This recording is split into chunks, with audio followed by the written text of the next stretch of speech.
Hello বন্ধুরা, কেমন আছো তোমরা সবাই? আশা করি ভালো আছো। তোমাদের একটা জিনিস দেখাচ্ছি।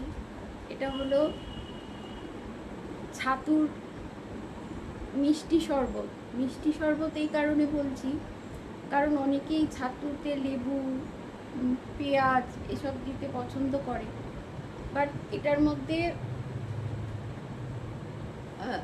সেসব কিছুই দেয়া নেই। এটা কিভাবে বানিয়েছি আমি বলছি তোমাদের। এটা বানাতে লাগবে জল নিতে পারো, বা চাইলে দুধও নিতে পারো। জল নিলেই ভালো লাগে, আমার তো দুধের সাথে এটা ভালো লাগে না, জলেই ভালো লাগে। জলের মধ্যে 4-5 চামচ ছাতু, তোমাদের যদি কিছু তোমাদের কাছে যদি ড্রাই ফ্রুটস থাকে, যেমন বাদাম, কাজু, তারপরে কিশমিশ, খেজুর, এগুলো সব দিতে পারো। চিনি না দিলেই ভালো হয়।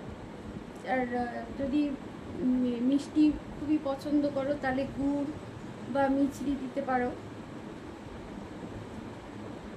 এগুলো সব একসাথে মিক্সিতে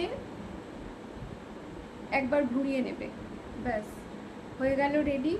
এর মধ্যে চাইলে মিষ্টি ফল, যেমন এই গরমের দিনে পাওয়া যায় তরমুজ, কলা, এগুলো দিতে পারো। এটা ধরো সব ব্রেকফাস্টে যখন কিছুই বানাতে ইচ্ছা করে না, তখন এটা খেতে পারো। খুবই টেস্টি লাগে, আর খুব পুষ্টিকর, খুব হেলদি একটা ড্রিঙ্কস। আর বানানো অত্যন্ত সহজ।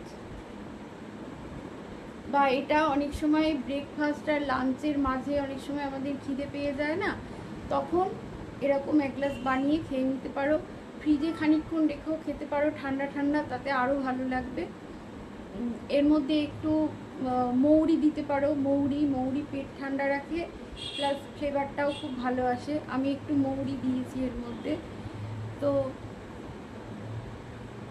এটা এভাবে বানিয়ে খেতে পারো। আমি এর পেঁয়াজ লেবু দিয়ে খাই না, কারণ লেবু দিলে আমার অ্যাসিড হয়ে যায়, যার জন্য আমি মিষ্টি শরবতটা করে খাই। তাই ভাবলাম তোমাদের সাথেও শেয়ার করি। কেমন বানিয়ে কেমন লাগে জানিও আমাকে, কমেন্টে নিশ্চয়ই জানিও। আর আমার ভিডিও যদি তোমাদের ভালো লাগে, প্লিজ আমার চ্যানেলটাকে সাবস্ক্রাইব করে দিও, আমার পাশে থেকো।